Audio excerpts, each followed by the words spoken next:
हर वर्ष की भांति इस बार भी विजय चौगुले के नेतृत्व में ऐरोली सेक्टर 8 स्थित श्री साई सेवा चैरिटेबल ट्रस्ट द्वारा श्री साई भंडारा का जोरदार आयोजन किया गया, जहां फिर एक बार विजय चौगुले ने साई बाबा मंदिर पहुंचकर यहां साई बाबा की आरती की। इस खास मौके का गवाह बनने यहां रविंद्र फाटक भी मौजूद नजर आए, जिन्होंने साई बाबा के मनोभाव दर्शन भी लिए। मौका साई भंडारा का था, इसलिए यहाँ करीब 10,000 से भी अधिक भक्तों ने भंडारे का लाभ उठाया। तो वहीं भक्तों के लिए खास सांस्कृतिक कार्यक्रम का भी आयोजन किया गया।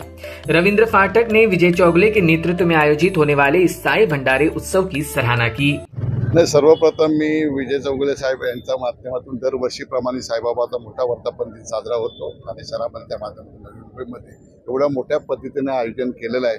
खास करून त्यांचं मनापासून अभिनंदन करतो। एवढा मोठा कार्यक्रम आयोजित करत असताना या विभागामध्ये या विभागाचे नेते आहेत ते, आणि मला निमंत्रण दिल्याबद्दल त्यांचं मनापासून मी कौतुक करतो की आपण दरवर्षी येत असतो आणि मी साईबाबाचा भक्त असल्यामुळे जिथे साईबाबाचा निमंत्रण असतं तिथे सर्वप्रथम मी पोहोचायचा प्रयत्न करतो। वहीं विजय चौगुले ने भी इस अवसर पर अपनी भावनाएं व्यक्त की। बघा, साईबाबांना एकच आम्ही साकडे घालतो की जे जे संकट येत आहेत त्या संकटावर मात करायला पाहिजे। आज मी ज्या पद्धतीने या ऐरोलीमध्ये एक धार्मिक प्रवृत्ती ठेवून गणपती मंदिर असेल, साईबाबा मंदिरच असंख्य मंदिर आहेत, त्या मंदिरामध्ये सर्व लोकांना धार्मिक भावना तयार आहे की हिंदू म्हणून एक आपलं प्रचार प्रसार व्हावा, या दृष्टिकोनातून दरवर्षी असे भंडारे वगैरे आम्ही भरवत असतो आणि एक आगळा वेगळा आनंद मिळतो जो साईच्या माध्यमातून, गणपतीच्या माध्यमातून असेल।